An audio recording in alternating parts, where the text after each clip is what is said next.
Good day, class. Welcome to our discussion of our subject, understanding the self. So, our course class includes the three parts, which is the self from various perspectives, unpacking the self, and managing and caring for the self.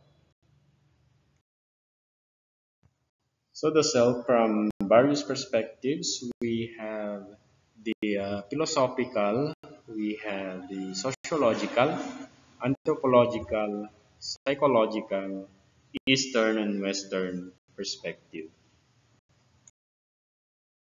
Next, under unpacking the self, we have physical self, sexual self, material or economic self, spiritual self, political self, and of course, the digital self because we are now living in a digital world.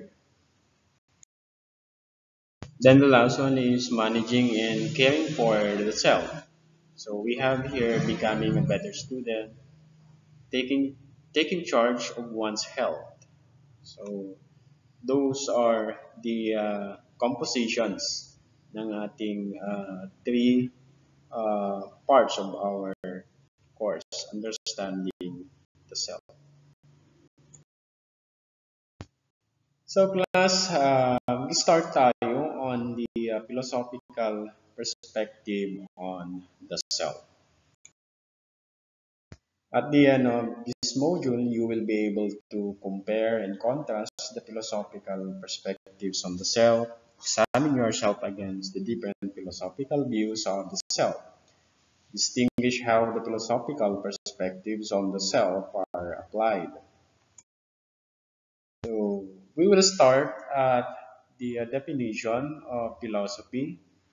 Philosophy is from the Greek word philia or philia, means love. Sophia means wisdom, or philosophy literally means love of wisdom.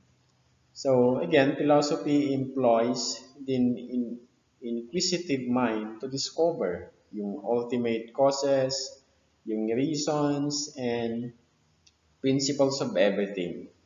So it is the philosophical framework for understanding the self. So this was heavily explored by ancient Greek philosophers like Socrates and Plato. Of course, class, sa course natin na understanding the self, ang mahalagang aspeto nito is yung tinatawag nating self-awareness. Na it doesn't mean na kapag pinag-aralan natin ang understanding the self, ay madali na nating makikilala or maintindihan yung ating mga sarili. But then, my goal is to mag-iwan sa inyo ng self-awareness about yourself or curiosity about yourself. So let us begin with the first philosopher. We have Socrates. Know thyself or know yourself. So Socrates is principally concerned with man. So his famous line is know yourself. So it tells us, it tells each man to bring his inner self to light. So Socrates suggested that we should know yourself, or you should know yourself rather. So kung ano ba ang self, ano ba yung qualities to define what is self. So philosophers agree that knowledge is a prerequisite to a happy and meaningful life, which is true din naman.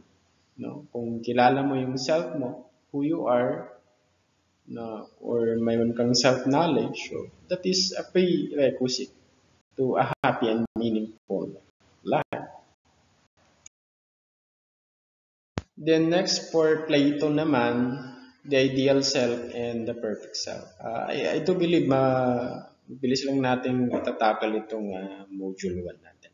So sabi niya, man was omniscient or all-knowing before he became to be born in this world. But it is not literally means na pagkapanganak pa lang sa'yo ay may muwang ka na. It's not like that. It has a development habang tayo ay nagkakaedad, nag-grow as a person. May development na tinatawag. So, that is for Plato, the ideal self and the perfect self. Of course, may mga ideal self tayo na nilulook forward in the future. Diba? Na gusto nating maging ganito someday, why we study, bakit natin kinuha bakit natin tinake yung course na ito, because we have that, of course, ideal self that in the near future ay gusto nating ma-achieve. Diba? So that is Plato ideal self, the perfect self.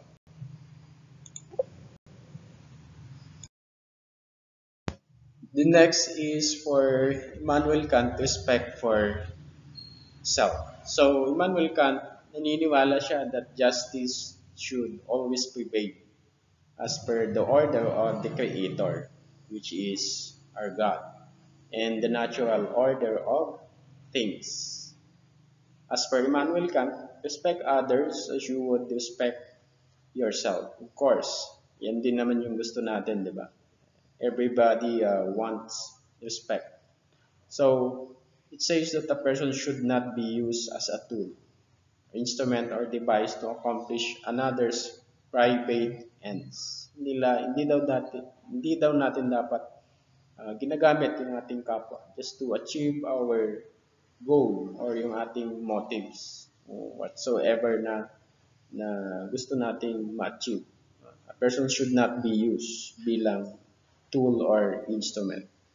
Then, all men are persons gifted with the same basic rights and should treat each other as equal. So sabi nga, respect begets respect. So mag-uumpisa yan sa respeto mo sa iyong sarili according to Immanuel Kant.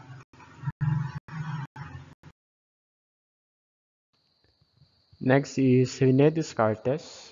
I think, therefore, I am. So he stated that the self is a thinking entity distinct from the body. Like for example, di ba, before we decide, we think for it a million times, di ba?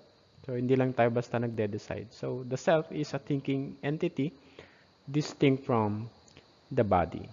So he also said that man must use his own mind and thinking abilities to investigate, analyze, and of course, experiment and develop himself.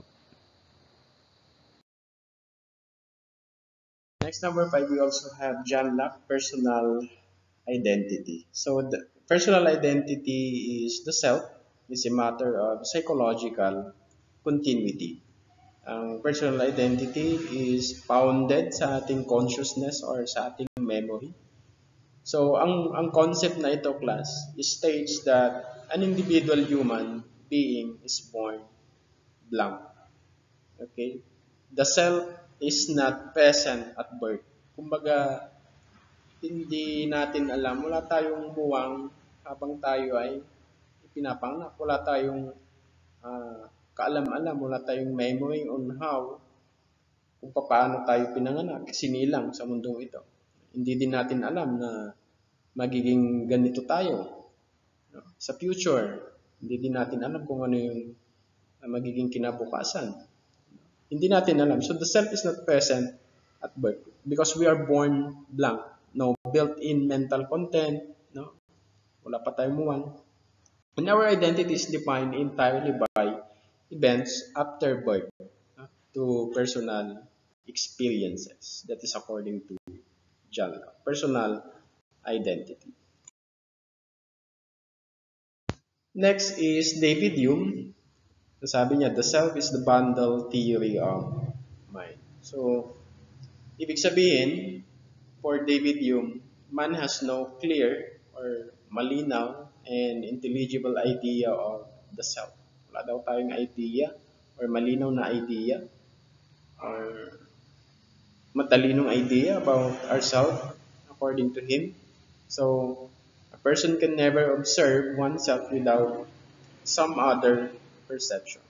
So, We can never observe daw yung ating self without perception ng ibang tao about us. So he asserts that what we call the self is really just a bundle or collection of different perceptions which succeed each other with an inconceivable rapidity.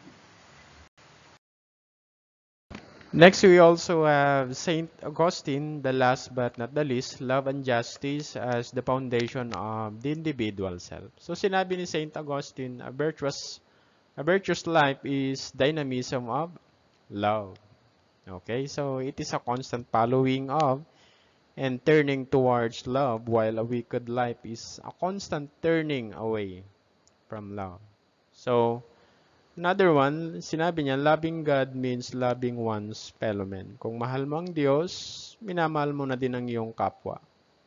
And loving one's fellow man denotes never doing any harm to another. So, kung mahal mo daw ang iyong kapwa, ibig sabihin, you will not do anything to harm other people, to harm others.